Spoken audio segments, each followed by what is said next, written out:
Hey everybody, hopefully all of you are doing well. Today we're making a chili spaghetti. While this may sound weird to some of you, some of us grew up eating this dish as a switch up to spaghetti and meat sauce.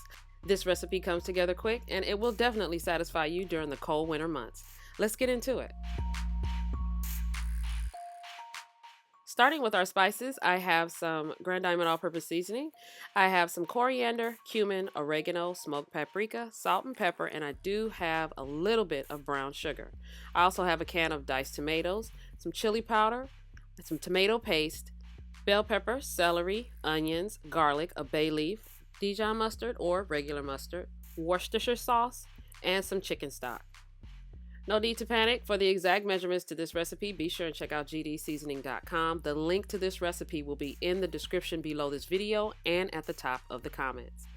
So I'm going to take my skillet over medium-high heat and about 3 to 4 tablespoons of olive oil or your choice of oil. And I'm going to take the ground turkey, which is 1 1/4 pound, and I'm just going to slightly brown it. And then the reason why I showed you all of the ingredients at the beginning of the video is because everything goes in. Just go ahead and put everything in, diced tomatoes, your veggies, your garlic, and your spices. Because this, like I said earlier, this recipe comes together quick. We don't have a lot of time. This is a great recipe to use during the week. Or you can throw it in a crock pot. I actually have a video already up of this recipe, a crock pot version. I'm going to revise that to match this particular recipe since I've revised the ingredients or the amount of the ingredients. And that way you could choose to do either or, the stovetop method or the crock pot method. So everything goes in, and what I like to do at this point just before I add the chicken stock is just to smash up those diced tomatoes a little bit and get them nice and soft, and then I add the chicken stock. What we're going to do now is we're going to bring the chili up to a boil, and then we're going to turn it down and let it simmer for about 15 to 20 minutes uncovered. Once the chili came up to a boil, I gave it a quick taste. What I'm tasting for is the acidity of the tomatoes, the tomato paste, and the chili powder. Depending on the brand, it could be really acidic.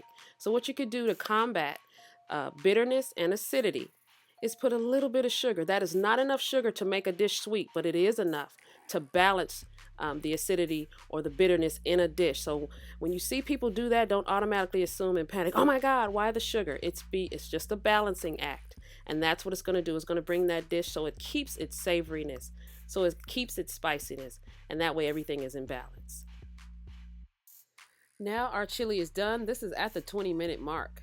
I like it at that consistency. If you want to stop it at the 15-minute mark, you can, but I like it perfect at the 20-minute mark. I'm just going to salt my boiling water to season the water. I had that in a recipe and somebody said, are you putting 1/4 cup of salt in the recipe? No, it goes in the water. Read the recipe. You want to season the water because it helps season the pasta, okay? Then you're going to drain the pasta. Remember, do not rinse your pasta. You are just going to drain it. Then I put it in the dish and I'm going to ladle that beautiful chili right over the top. Now I'm serving it this way to show you how you can put some cheese on top and put it in the broiler, adulterate it. Or you could keep this dish very lean, and I'm going to show you that in a minute. But after it comes out of the broiler, you're ready to go on and attack it however you want to. Share it with the family. This is about 2 servings in this dish, by the way. This is not for one person.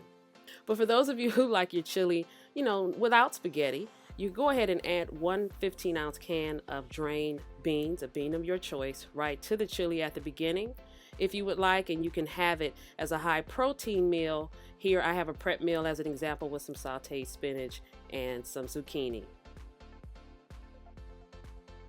Time for some viewer shoutouts. This is when you guys make my recipes and you go ahead and you take pictures and you send them to me and show me your work. So here are this week's viewer shoutouts. Tony Bailey made my caramel pecan pound cake. Man, sometimes I look back at these cakes and I go, what in the world? Shajana Johnson made my butter cake, and she did a double recipe on that topping. I can tell what you did, girl. The slow braised short ribs were made by Angie LaRae Ward. And then I have Carnessa Ray. She also made the caramel pecan pound cake. And then Tanisha Foster made my strawberry ombre cake. Beautiful job.